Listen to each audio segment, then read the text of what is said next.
त्योहारों का समय शुरू ही हुआ था कि सुनैना के घर पर तैयारियां शुरू होने लगीं। चाचा जी साज सजावट का सामान लेकर आए और माँ खाने पीने के सामान की तैयारियों में लग गईं। पिताजी घर की साफ सफाई में जुट गए। इस चहल पहल के बीच सुनैना अपनी गुड़िया हाथ में लेकर घूम रही थी। उसने अपने छोटे भाई मुकुल को खेलते देखा और पूछा, चाची जी कहाँ है मुकुल?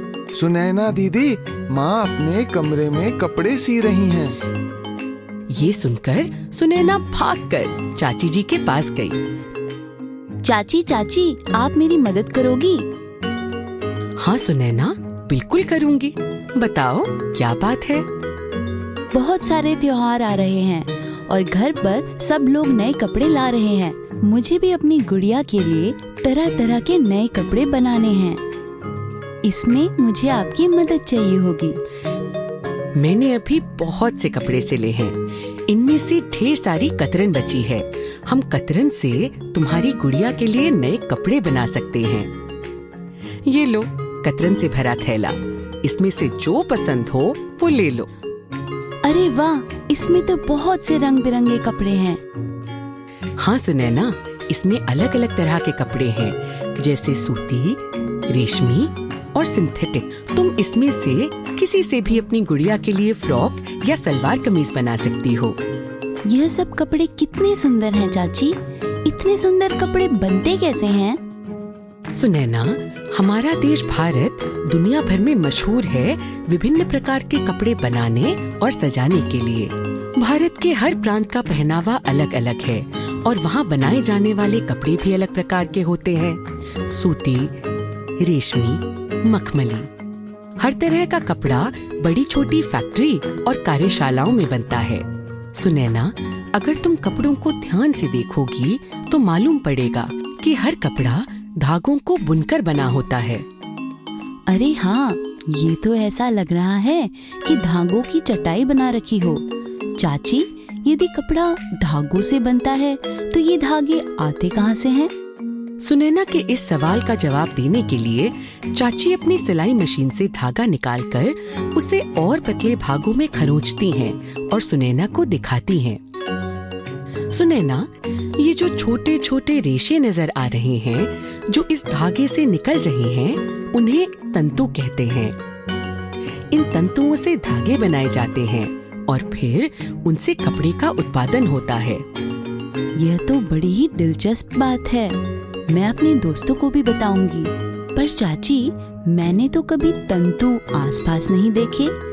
क्या यह भी किसी खास जगह पे बनते हैं?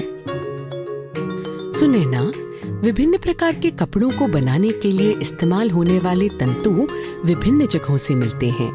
कुछ तंतु हमें पौधों अथवा जंतुओं से मिलते हैं। सूती एवं जूट पौधों से मिलने वाले तंतुओं का उदाहरण है। रेशम और ऊन जंतुओं से मिलने वाले तंतुओं का उदाहरण है। इस प्रकार के तंतुओं को प्राकृतिक तंतु कहते हैं।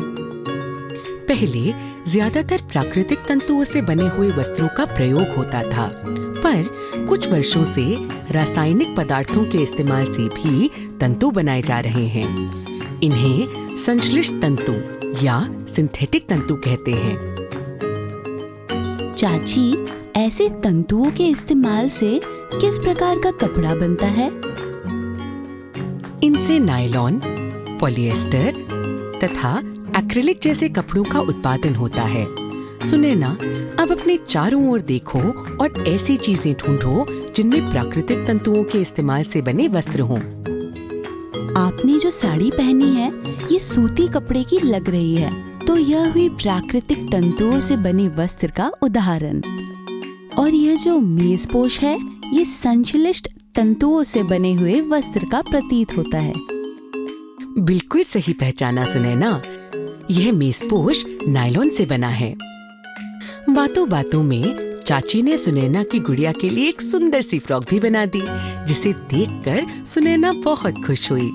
सुनैना ने चाची को धन्यवाद कहा और गुड़िया को उसके नए कपड़े पहना दिए। फिर सुनैना भागकर अपने दोस्तों के पास गई। समीना, मोहन, सुबीर, देखो चाची ने मेरी गुड़िया के लिए कितनी सुंदर फ्रॉक बनाई। और चाची के साथ बैठकर आज मैंने कपड़ों के बारे में बहुत सी बातें भी जानी। अच्छा, हमें भी बताओ सुनैना। मुझे ये पता चला कि हम जो वस्त्र पहनते हैं वह सब धागों से बने होते हैं और धागे बने होते हैं और भी पतले रेशों से, जिन्हें तंतु कहते हैं। यह तंतु क्या होता है? याद है जब हम पकड़म पकड़ाई खेल रहे थे और तुम गिर गए थे तो तुम्हारी पैंट घुटने से फट गई थी। तब कुछ धागे निकल आए थे और उन धागों में से पतले पतले रेशे निकले थे। वह तंतु होते हैं। तंतु प्राकृतिक भी होते हैं, जो कि हमें पौधों तथा जंतुओं से मिलते हैं, और संश्लिष्ट भी होते हैं, जो कि रासायनिक पदार्थों से बनाए जाते हैं। हाँ, मैंने भी अपने पिताजी से यह सुना है। वह एक कपड़े की फैक्ट्री में काम करते हैं। अरे वाह, क्यों ना हम उनसे चलकर पूछें कि तंतुओं से वस्त्र आखिर बनता कैसे है। अच्छा ख्याल है, चलो चलते हैं। और फिर सभी बच्चे मोहन के घर की ओर बढ़ते हैं कपड़ों के बारे में और जानने के लिए।